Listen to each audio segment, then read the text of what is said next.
So this video will be part 1, and next week's video will be part 2. Okay. Joyce Carol Oates, born in 1938, was born and raised in rural upstate New York and graduated valedictorian of her class at Syracuse University, where she won the 1959 college short story contest sponsored by Mademoiselle. She received her MA at the University of Wisconsin at Madison, where she met her future husband of 47 years, Raymond Smith.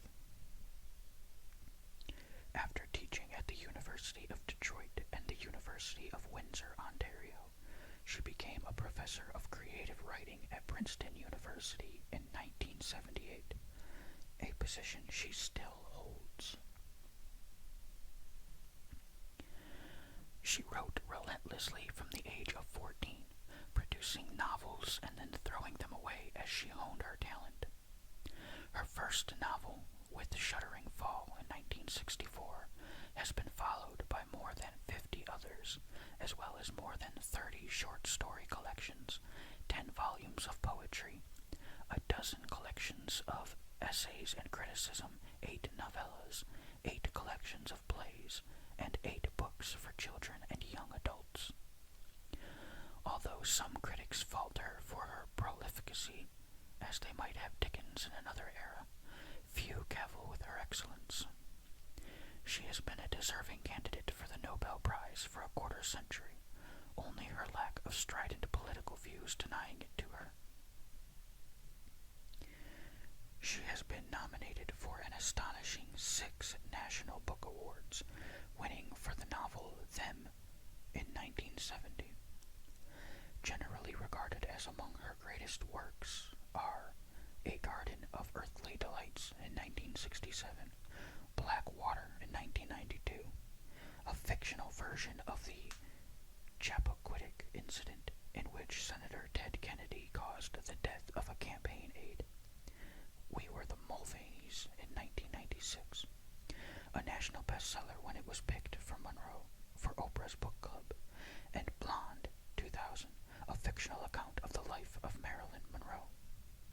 Her book-length essay, On Boxing, 1987, has been called the best writing on any sport by anyone. Much of Oates's work deals with crime and violence, notably the psychological suspense novels written under the pen names Rosamund Smith and Lauren Kelly. Faithless was originally published in the winter 1997 issue of Kenyon Review. It was selected for the Best American Mystery Stories 1998 and served as the title story for Oates's 2001 collection, Faithless, Tales of Transgression. Okay, this is Faithless by Joyce Carol Oates. Chapter 1. The last time my mother Cornelia Nissenbaum and her sister Constance ever saw their mother was the day before she vanished from their lives forever, April 11th, 1923. It was a rainy, misty morning. They'd been searching for their mother because something was wrong in the household. She hadn't come downstairs to prepare breakfast, so there wasn't anything for them except what their father gave them, gluttonous oatmeal from the previous morning hastily reheated on the stove, sticking to the bottom of the pan and tasting of scorch. Their father had seemed strange to them, smiling but not seeing in that way of his like Reverend Diekman too fierce in his pulpit Sunday mornings, intoning the word of God. His eyes were threaded with blood, and his face was still pale from the winter, but flushed, mottled. In those days he was a handsome man, but stern-looking and settled. Severe. Gray grizzled side whiskers and a spade-shaped beard, coarse and grizzled too with gray, but thick, springy, sleek black hair brushed back from his forehead in a crest. The sisters were was as if none of them knew who they were without her. Connie chewed her lip and worked up her nerve to ask where was Mama, and their father said, hitching up his suspenders on his way outside, "Your mother's where you'll find her." The sisters watched their father cross the mud-puddled yard to where a crew of hired men was waiting in the doorway of the big barn. It was rye planting season and always in spring in the Chautauqua Valley. There was worry about rain. Too much rain and the seed would be washed away or rot in the soil before it could sprout. My mother, Cornelia, would grow to adulthood thinking how blessings and curses fell from the sky with equal authority, like hard pelting rain. There was God who set the world in motion and who intervened sometimes in the affairs of men for reasons no one could know. If you lived on a farm, there was weather, always weather. Every morning was weather, and every evening at sundown, calculating the next days. The sky's moods meant too much. Always casting your glance upward, outward, your heart set to quicken. That morning. The sisters would never forget that morning. We knew something was wrong. We thought Mama was sick. The night before, having heard what exactly? Voices. Voices mixed with dreams and the wind. On that farm, at the brink of a 10-mile crescent to the Chautauqua River, it was always windy. On the worst days, the wind could literally suck your breath away. Like a ghost, a goblin, an invisible being pushing up close beside you, sometimes even inside the house, even in your bed, pushing his mouth or muzzle to yours and sucking out the breath. Connie thought Nelia was silly, a silly baby, to believe such. She was 8 years old and skeptical-minded, yet maybe she believed it too. Liked to scare herself the way you could almost tickle yourself with such wild thoughts. Connie, who was always famished, and after that morning would be famished for years, sat at the oilcloth-covered table and ate the oatmeal her father had spooned out for her, devoured it, scorch clots and all, her head of fair frizzy braids lowered, and her jaws working quickly. Oatmeal sweetened with top milk on the very edge of turning sour, and coarse brown sugar. Nelia, who was fretting, wasn't able to swallow down more than a spoon or two of hers, so Connie devoured that too. She would remember that part of the oatmeal was hot enough to burn her tongue and other parts were icebox cold. She would remember that it was all delicious. The girls washed their dishes in the cold water sink and let the oatmeal pan soak in scummy soap suds. It was time for Connie to leave for school, but both knew she could not go, not today. She could not leave to walk 2 miles to the school with that feeling something is wrong, nor could she leave her little sister behind. Though when Nelia snuffled and wiped her nose on both her hands, Connie cuffed her on the shoulder and scolded, "Piggy, piggy." This, a habit of their mothers when they did something that was only mildly disgusting. Connie led the way upstairs to the big bedroom at the front of the house that was Mama and Papa's room, and that they were forbidden to enter unless specifically invited. For instance, if the door was open and Mama was cleaning inside, changing bedclothes, so she'd call out, "Come in, girls," smiling in her happy mood, so it was all right and they would not be scolded. "Come in, give me a hand," which turned into a game, shaking out sheets, fluffing out pillowcases to stuff heavy goose feather pillows inside, Mama and Connie and Nelia laughing together. But this morning the door was shut. There was no sound of Mama inside. Connie dared to turn the doorknob, pushed the door open slowly, and they saw, yes, to their surprise, there was their mother, lying on top of the unmade bed, partly dressed, wrapped in an afghan. My God, it was scary to see Mama like that, lying down at such an hour of the morning. Mama, who was so brisk and capable, and who routed them out of bed if they lingered. Mama with little patience for Connie's lazy tricks, as she called them out, or for Nelia's sniffles, tummy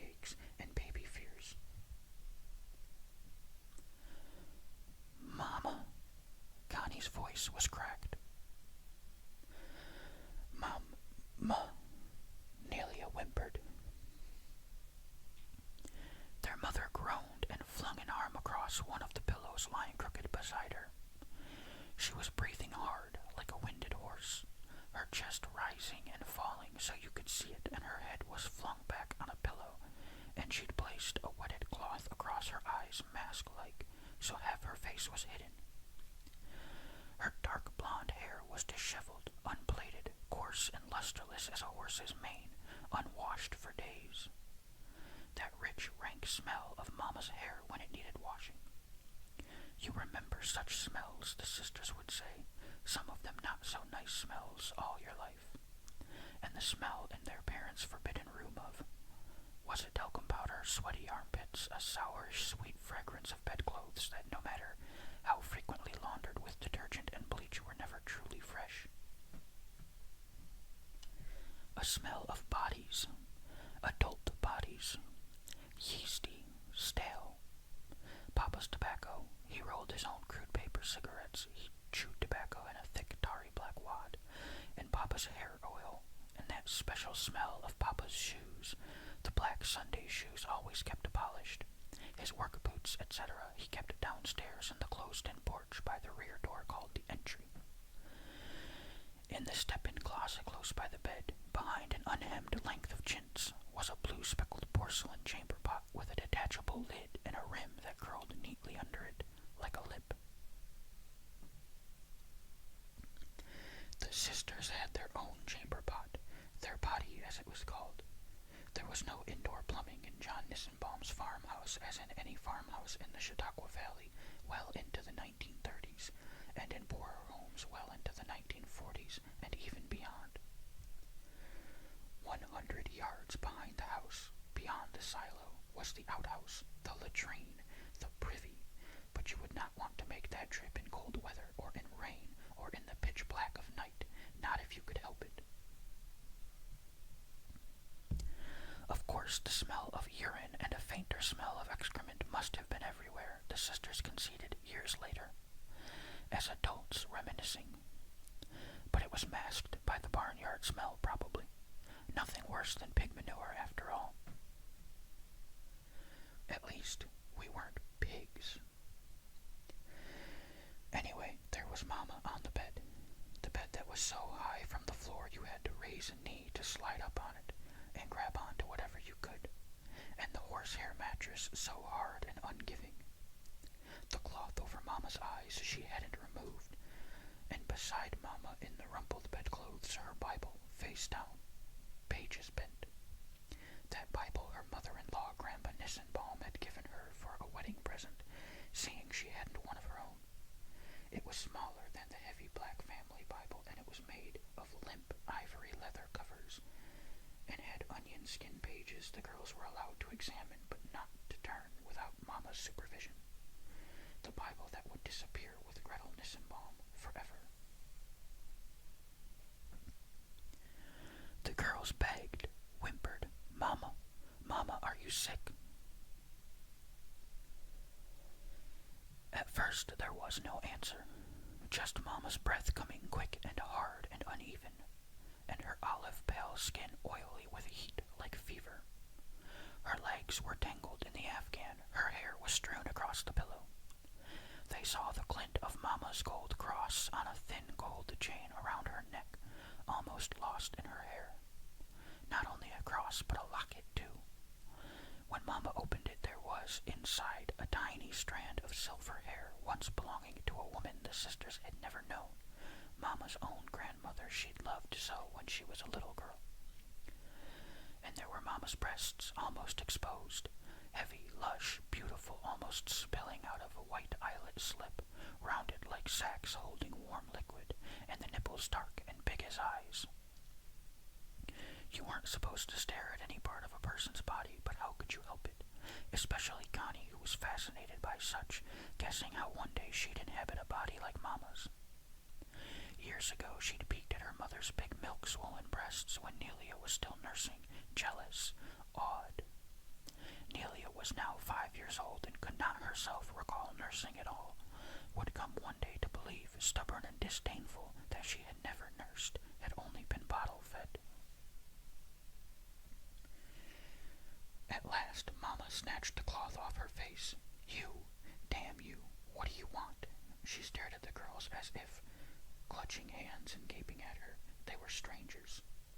Her right eye was bruised and swollen, and there were raw red marks on her forehead. And first, Nelia, then Connie began to cry, and Mama said, "Constance, why aren't you in school? Why can't you let me alone? God help me, always Mama, Mama, Mama." Connie whimpered, "Mama, did you hurt yourself?" And Nelia moaned, sucking a corner of the Afghan like a deranged baby, and Mama ignored the question, as Mama often ignored questions she thought nosy. "None of your business." Her hand lifted as if she meant to slap them, but then fell wearily, as if this had happened many times before, this exchange, this emotion, and it was her fate that it would happen many times again.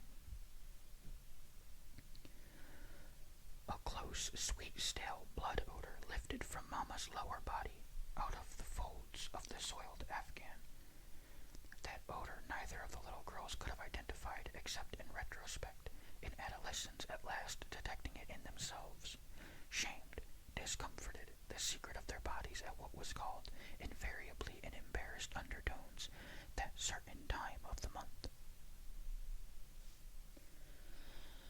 So, Gretel Nissenbaum, at the time she disappeared from her husband's house, was having her period.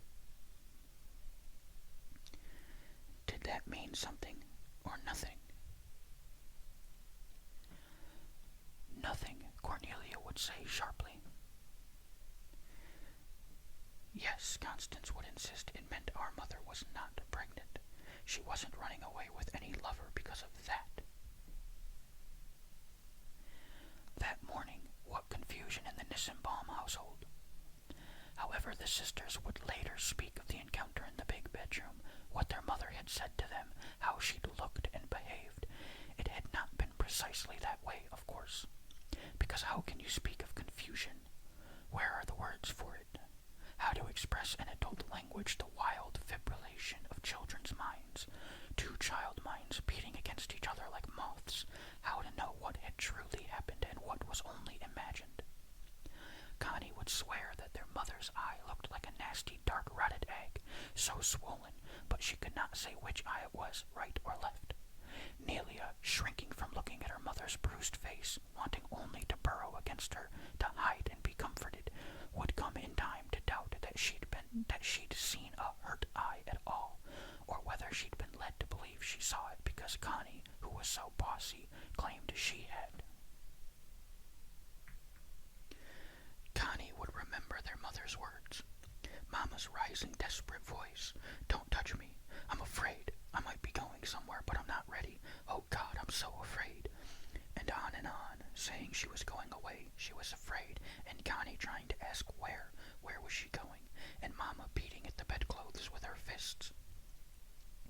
Nelia would remember being hurt at the way Mama yanked the spittle-soaked corner of the Afghan out of her mouth so roughly. Not Mama, but bad Mama, witch Mama who scared her. But then Mama relented, exasperated. "Oh, come on, you damn little babies. Of course Mama loves you."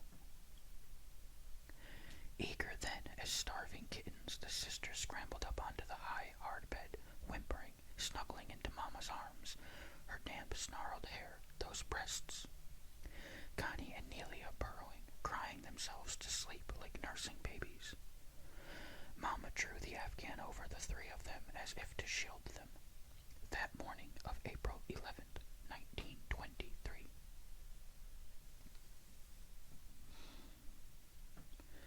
And next morning, early before dawn, the sisters would be awakened by their father's shouts. "Gretel! Gretel!" Chapter 2.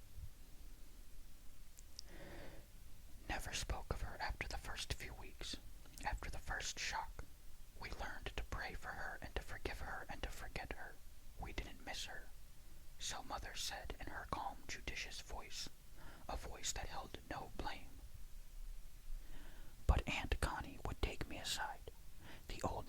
Connie's her sister.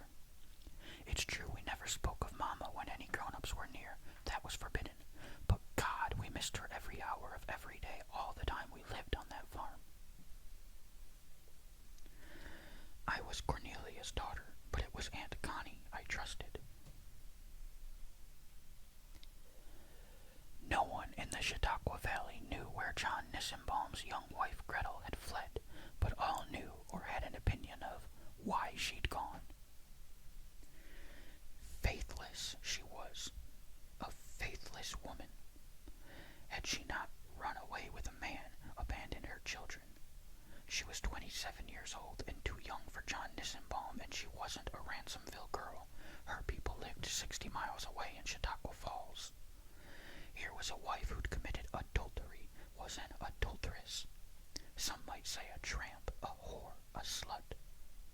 Reverend Diekman, the Lutheran minister, would preach amazing sermons in her wake.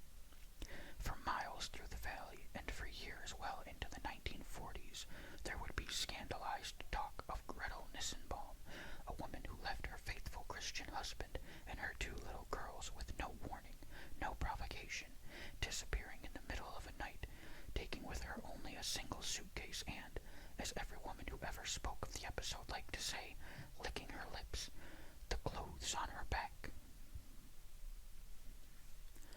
Aunt Connie said she'd grown up imagining she had actually seen her mother, as in a dream, walking stealthily up the long drive to the road, a bundle of clothes like laundry slung across her back. Children are so damned impressionable, Aunt Connie would say, laughing wryly. For a long time after their mother disappeared, and no word came from her or of her, so far as the sisters knew, Connie couldn't seem to help herself teasing Nelia, saying, "Mommy's coming home," for a birthday of Nelia's, or Christmas, or Easter. How many times Connie thrilled with wickedness, deceiving her baby sister, and silly baby that she was, Nelia believed. And how Connie would laugh at her. Well, it was funny, wasn't it? Another trick of Connie's, poking Nelia awake in the night when the wind was rattling the windows, moaning in the chimney like a trapped animal, saying excitedly, "Mama is outside the window, listen, Mama is a ghost trying to get you."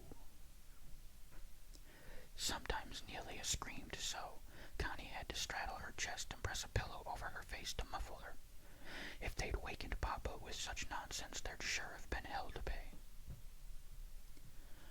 Once, I might have been 12, I asked if my grandfather had spanked or beaten them. Aunt Connie, sitting in our living room on the high-backed, mauve brocade chair that was always hers when she came to visit, ignored me. Nor did Mother seem to hear. Aunt Connie lit one of her Chesterfields with a fussy flourish of her pink frosted nails and took a deep, satisfied puff and said, as if it were a thought only now slipping into her head, and like all such thoughts deserving of utterance, "I was noticing the other day on TV how brattish and idiotic children are, and we're supposed to think they're cute. Papa wasn't the kind to tolerate children carrying on for a single minute." She paused, again inhaling deeply. None of the men were back there. Mother nodded slowly, frowning. These conversations with my aunt seemed always to give her pain, an actual ache behind the eyes, yet she could no more resist them than Aunt Connie. She said, wiping at her eyes, Papa was a man of pride, after she left us as much as before.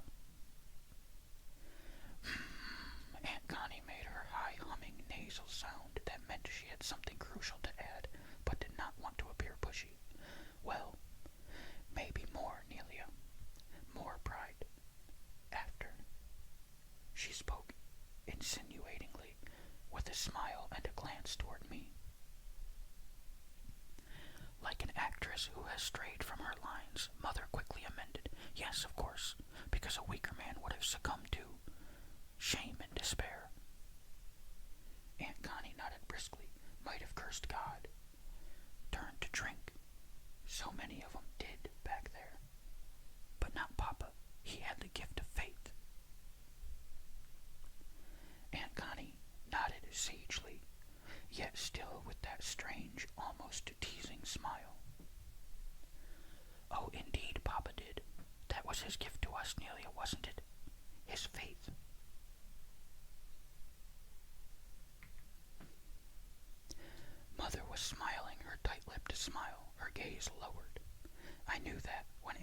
left, she would go upstairs to lie down.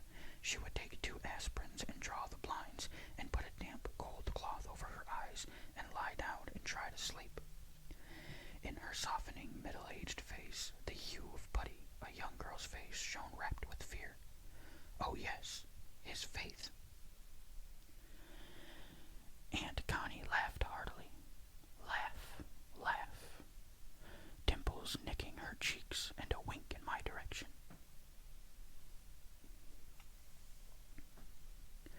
Years later, numbly sorting through Mother's belongings after her death, I would discover, in a lavender-scented envelope in a bureau drawer, a single strand of dry, ash-colored hair. On the envelope, in faded purple ink, beloved Father John Allard Nissenbaum, 1872 to 1957. Okay, that's the end of Chapter 2, and I'm going to leave the story here until next week. I'm not halfway through. There are 5 total chapters, but the next chapter's quite long, so either way, one part of this story would end up being much shorter than the other because I don't want to stop in the middle of a chapter. So I decided I'll just stop here.